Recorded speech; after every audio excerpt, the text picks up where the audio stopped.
Boa noite a todos, estejamos nós unidos para o bem, unidos em prece, com o Mestre Jesus, com o Pai Tomé, com toda a nossa falange, como se estivéssemos lá em nossa casa, em Rua Progresso, 1190, iluminando a cada um de nós e a nossa família. Essa leitura do livro, psicografado por Chico Xavier, ditado pelo Espírito Emmanuel, Pão Nosso. Lição número 30, Convenções. E disse-lhes, o sábado foi feito por causa do homem, e não o homem por causa do sábado. Evangelho de Marcos, capítulo 2, versículo 27. O sábado, nessa passagem evangélica, simboliza as convenções organizadas para o serviço humano. Há criaturas que por elas sacrificam todas as possibilidades de elevação espiritual. Quais certos encarregados dos serviços públicos que adiam indefinidamente determinadas providências de interesse coletivo, em virtude da ausência de um selo minúsculo. Pessoas existem que, por bagatelas, abandonam grandes oportunidades de união com a esfera superior. Ninguém ignora o lado útil das convenções. Se fossem totalmente imprestáveis, o Pai não lhes permitiria a existência no jogo das circunstâncias. São tabelas para a classificação dos esforços de cada um, tábuas que designam o tempo adequado a esse ou aquele mister. Todavia, transformá-las em preceito inexpugnável ou em obstáculo intransponível constitui grande dano à tranquilidade comum.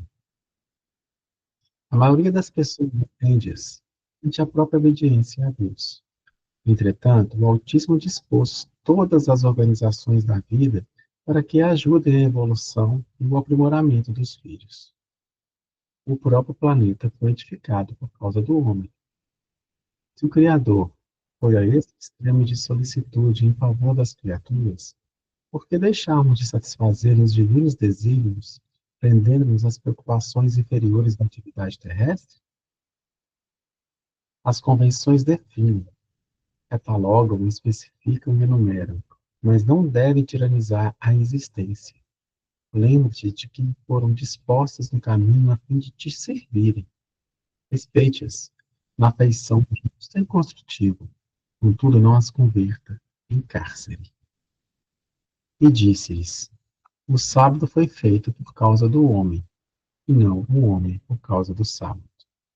Evangelho de Marcos, capítulo 2, versículo 27. Boa noite a todos. Bom, essa passagem que Emmanuel traz para a gente narra um dos temas principais desse capítulo do Evangelho de acordo com Marcos. No segundo capítulo, há várias passagens de Jesus com a convivência com seus apóstolos, e em todas as passagens que Marcos narra, Jesus é sempre julgado ou criticado por algum fariseu e algum escriba, por quebrar uma coisa que era conveniente, uma coisa que era muito cultural, que limitava certas atitudes perante algumas circunstâncias, algumas pessoas, mas principalmente o atendimento às pessoas vistas como de má vida ou como pessoas que eram consideradas impuras, seja na cura do paralítico, quanto na ceia na casa de Mateus e também no trabalho de sábado. Jesus foi criticado por não agir de acordo com estabelecimentos de padrões culturais. Só que o mestre, em todas essas passagens, ele mostra ser um ser integral. Ele mostra estar muito acima das conveniências humanas. Ele não colocava as conveniências como obstáculo na prática da caridade e do amor daquelas pessoas que precisavam. Se era necessário, o mestre ia além do que era considerado como uma conveniência. Para o mestre era mais importante ele atender aos desígnios de Deus. Se era inconveniente, ele não se importava. Afinal de contas, ele não fazia mal para ninguém. Pelo contrário, ele fazia bem para muitas dessas pessoas. Jesus mostra nessa passagem se o que Joana de Ângeles narra em muitos dos seus livros, um ser integral. No sentido que Jesus não segue alguns padrões mentais que nós seguimos de superstições, de se limitar à convivência de algumas pessoas por ser mal visto socialmente. Jesus, ele mostra amar a humanidade, mostra compaixão com as pessoas, convive com as pessoas que são realmente pessoas com certas doenças na alma, certas doenças psicológicas, mas não se deixava levar pelas suas atitudes inferiores. Ele conseguia estar junto com elas, ceiar, conversar, mas sem abaixar seu padrão mental, nem os seus padrões de suas atitudes. Atuando como um verdadeiro médico, uma pessoa realmente desperta para a vida em todos os seus aspectos. Mas Emmanuel ressalta também que as conveniências, né, as convenções, elas são ferramentas úteis para estabelecer medidas, estabelecer ações que devem ser realizadas em tempo certo, ajudam a estabelecer uma questão de ordem, para que tudo possa fluir de forma bem, possa fluir sem que ninguém seja prejudicado. Mas quando ela se torna burocracia rígida, ela se torna um empecilho para o avanço. Ela se torna um empecilho para a felicidade individual e para a felicidade comum, a felicidade geral. E o Emmanuel também ressalta que, muitas vezes, nós próprios indivíduos colocamos limitações para nós mesmos, colocamos,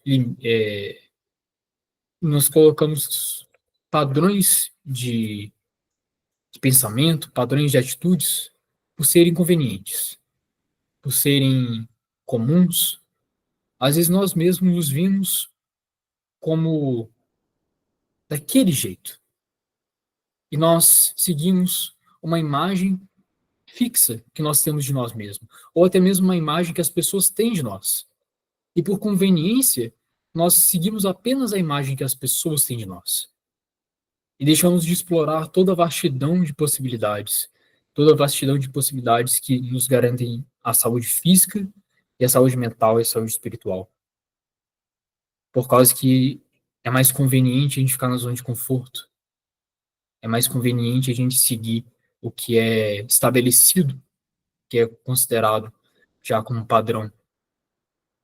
E muitas vezes a gente esquece de explorar na nossa própria sombra para encontrar aquela dracma perdida, a ovelha desgarrada, que vai trazer aquela felicidade que nós tanto almejamos. Mas a gente não deve confundir conveniências com disciplina, e nem vice-versa. Disciplinas saudáveis podem estabelecer padrões de pensamento, padrões de atitude, sermos uma pessoa nobre, de atitudes edificantes. E certas disciplinas são necessárias justamente para nós seguirmos a vida de uma forma saudável. Mas se a gente confundir com a limitações que colocamos a nós mesmos, aí já se torna insalubre. Tem uma passagem que algumas pessoas contam no budismo sobre dois monges que fizeram votos de não se relacionarem com o sexo oposto. Eles não podiam nem tocar numa pessoa do sexo oposto, mas pregavam a compaixão, pregavam a buscar a paz interior. E um dia, dois monges eles se encontram à beira de um rio, com uma correnteza bem forte, e uma moça que precisava passar para aquele rio, por causa que tinha um compromisso muito urgente, mas era muito frágil para atravessar o rio com a correnteza. Ela perguntou a um dos monges se ela poderia ir nas costas deles, por causa que eles eram fortes, eles eram jovens, e um deles disse que não teria o menor problema. E o amigo dele, obviamente, viu muito problema, afinal de contas, eles não podiam sequer tocar uma mulher. Então, ele ajuda a atravessar ao rio, a mulher agradece, e o amigo dele, durante o trajeto inteiro até o monastério, não para de encher a paciência do seu colega, falando como ele poderia quebrar um voto de que eles fizeram, que não poderia tocar uma mulher, como é que ele quebrou as tradições deles. E o amigo sabia que ele fez aquilo num ato de compaixão, que é algo muito superior àquilo que eles mesmos seguiam. Ele virou para o amigo e falou assim: Olha, eu deixei a mulher do outro lado do rio, mas quem está carregando ela até agora é você.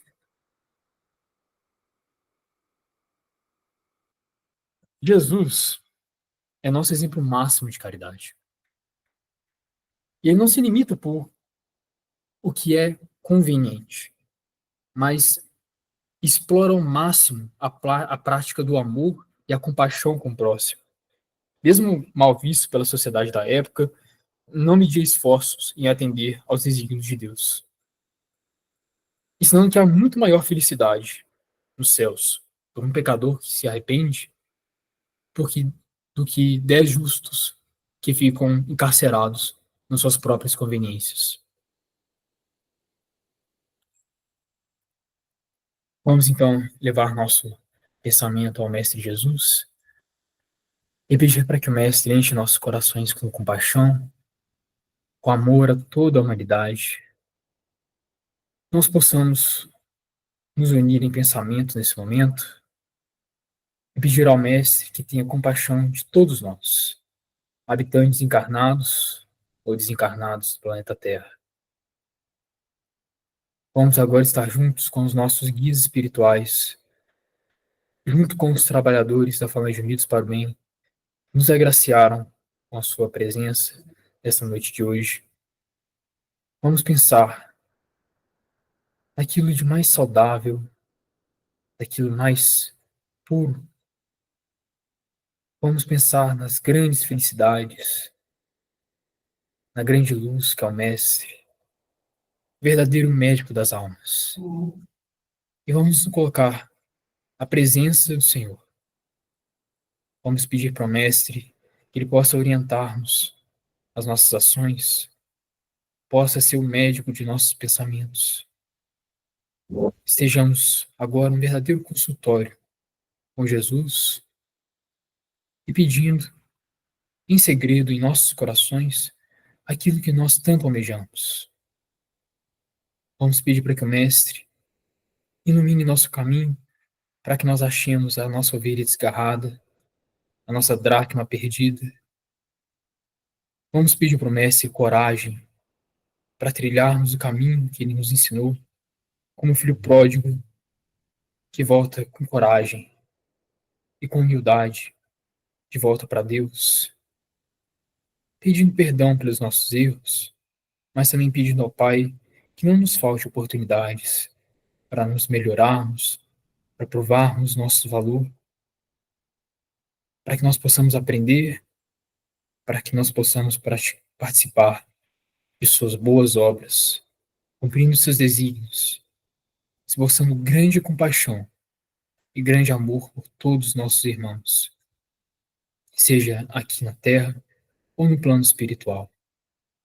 Vamos pedir ao Mestre Jesus que Ele possa amparar todos os governantes e administradores do planeta Terra, que eles possam tomar as escolhas mais sábias possíveis, garantindo o bem geral. Vamos pedir também, nesse momento, a todos os espíritos encarnados e desencarnados que sofrem com a fome, seja da alma, ou seja do corpo, do frio do inverno, seja aqui na Terra, ou do frio das emoções, do materialismo, da falta de esperança, que o Mestre possa encher todos os corações com a luz da esperança e a chama do bom ânimo. Que o Senhor Jesus seja com o nosso espírito, hoje e sempre, mas que o Mestre também nos dê coragem para que nós nos mantenhamos no caminho com Ele também, sempre. Pai nosso que estais no céu, santificado seja o vosso nome. Venha a nós o vosso reino, que seja feita a vossa vontade, assim na terra como no céu. O pão nosso de cada dia dai-nos hoje. Perdoai-nos as nossas ofensas, assim como nós perdoamos aqueles que nos têm nos ofendido. E não nos deixeis cairmos em tentações, mas livrai-nos do mal. Pois só vós, Senhor, é o poder, o reino e a glória, para todos sempre. Amém.